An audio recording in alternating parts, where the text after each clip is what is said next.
Heavy is the head that has to manage all of this. Hey everyone, welcome back to my channel. We're now incentivized to buy what we already buy. Fumbling through college had me building. I also got some done on the other side. And that was right around, I would say, May, maybe, right before renewing the lease for this property. Welcome to the channel, Martha. Thank you for having me here. Oh, I was going to say, I am getting up in their names, I'll tell you what. Bills paid by other people, life was never this good. I had to step back, knowing that it's... Welcome back to the channel. Everybody talks about a house poor, cash poor society where so many people are living off their home, right? They're buying the biggest home that they can. They're doing whatever it is that they can to feel good about their home. When you step into that, that's who they are, that's what they see, that's what they work for, that's what they literally live for, right? And being house poor is typically when you have more house than you need, you're not being able to cash flow any type of money elsewhere or really invest, but you're struggling every single day with a mortgage payment. If I'm being honest with you, the majority of people are probably not in that situation, in that boat, especially when there was about 60% of Americans who had that 3 to 4% interest rate. Now, of course, that number is going to drop with interest rates coming down and people starting to refinance into 6% interest rates. But what I want to talk about today is what I believe is actually going to be a killer for most people who decide to buy nice and shiny things. And so we're going to talk about the car market. We're going to talk about the car market because this is where even the most financially savvy people tend to make mistakes. This is where people start to lose their skin. This is where people start to lose their investments and everything that they've worked for and earned. You see, when people start to make more money, they find new ways to spend that money. Before you ever spend $1, you should think about how you're going to allocate a certain percentage of your finances to investments, right? Before I do anything, I already start investing in something, paying down something, right? Whether it's paying down the mortgages, whether it's investing more in the stock market, or whether it's adding more to my high yield savings account. I'm always increasing before I start splurging on fun. And so, with that being said, we're going to dive into why me leasing my Ioniq 5 was a great idea, and then why I'm going to possibly transition into ownership again of a vehicle in 2026. So, as everybody knows, when I owned my Hyundai Elantra, I was still coughing up $6,000 a year in car repairs and maintenance, not including gas that you had to pay, which was like $20 every week or every 4 to 5 days, right? With the Ioniq 5, you get to charge for free at a charging station. I didn't do that often because of the convenience of charging at home.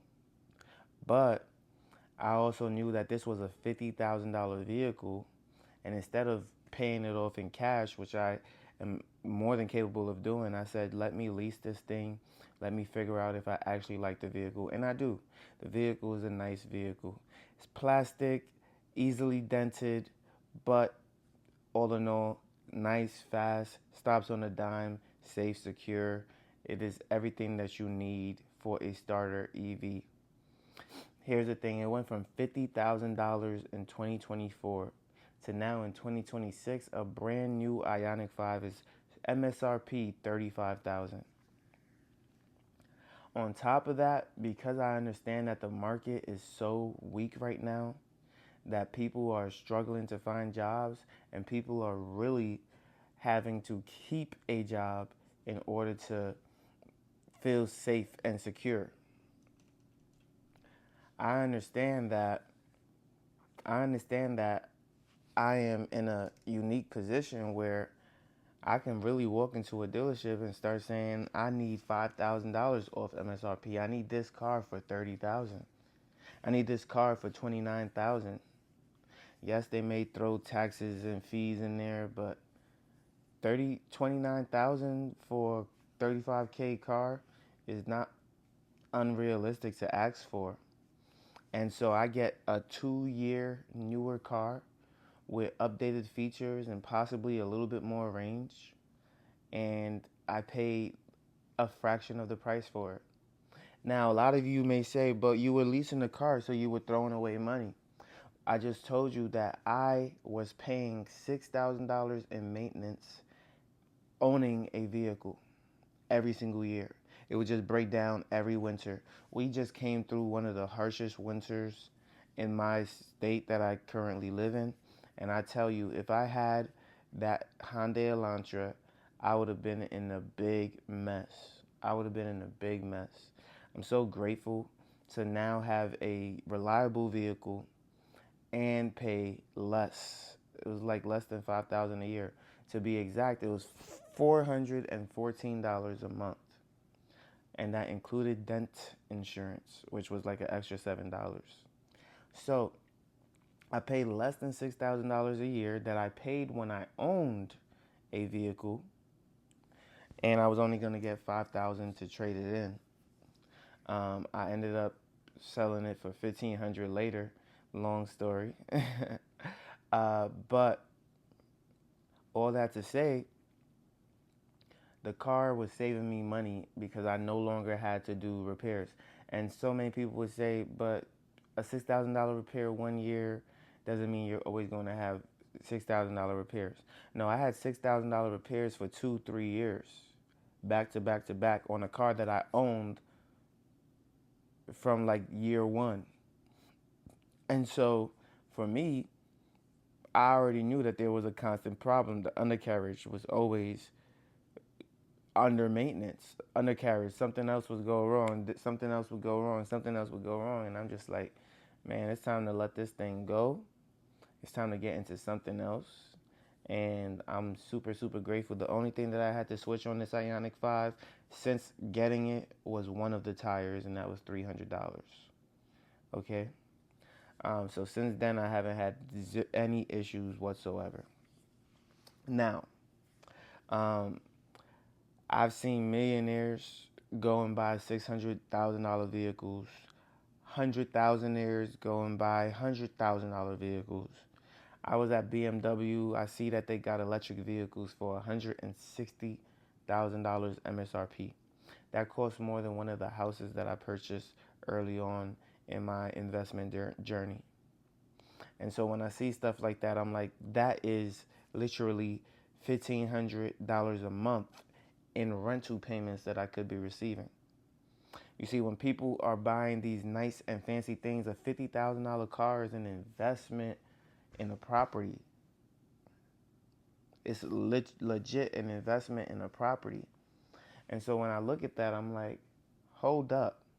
There's so much more that can be done. Like, after I get off of this, talking to y'all, I'm going to be looking at how can I buy something? How can I buy real and tangible assets right now, instead of said purchase, right? Because people who truly invest and truly get to a bag, they're going to look at how can I invest to the point where all my money is paying for these investments rather than me paying out of pocket for my hard-earned income for said investments. And so I say all that to say it was a very, very wise decision, because imagine a $50,000 car is now worth $35,000. Forget about the miles that you put on it that depreciated further. I'm talking about a car with 0 miles at $35,000. You're going to tell me that that's a bad deal? And over the course of 2 years, I spent maybe 10 grand at most. You're going to tell me that that's a bad deal? And then I get to go into a different car with more upgrades, with better quality for the same price, if not cheaper? You're going to tell me that that's a bad deal? Of course not. Of course not. I made a wise decision, an absolutely wise decision. Testing out a car, learning it, getting everything I needed out of it, and then I may just go into a vehicle that is everything that this car is currently, but with 0 miles again, and no maintenance costs. No maintenance costs. And so I just throw that back on the dealership and I say, have a nice day. So the question now would be, why not lease again for another 2 years? And that's a very valid question. And when you're in the real estate game, when you're in the investor game, when you're taking out loans, your debt to income ratio does matter. And although you can put 20% down and not have to worry about your specific debt to income ratio when investing, because then they can look at the property and they can evaluate the property based on its own merit and based on what it should cash flow. I like to, it's not that I necessarily like to, but I like to put about 10% down because it gives me the best interest rates as of right now. That may change in the future. And, that allows me to maneuver a little bit better, but it also has a hindrance, which is you have to use your own debt to income ratio to qualify for these properties.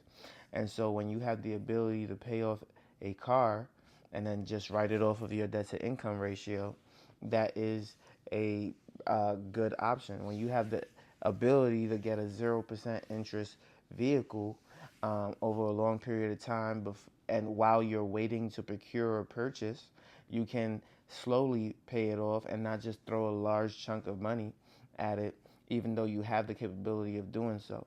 And so it just allows for some flexibility. It allows for different options and different ways to maneuver. Even I right now don't know what strategy I'm going to implement when it comes that time, because I'm still looking at properties right now, still looking at what I might potentially buy prior to having to trade in the car and find something else.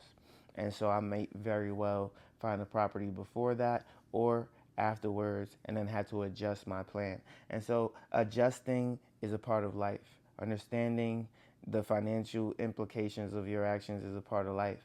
Not crippling yourself financially because you want to look good in a fancy car is a part of life. Now, granted, I am blessed that I do not value vehicles as much as some people do. My little brother absolutely loves gas guzzling vehicles, loves to hear that roar that they give off. He loves to just go from 0 to 60 in 6 seconds, because them things are slower than these EVs that we got. No shade, no shade.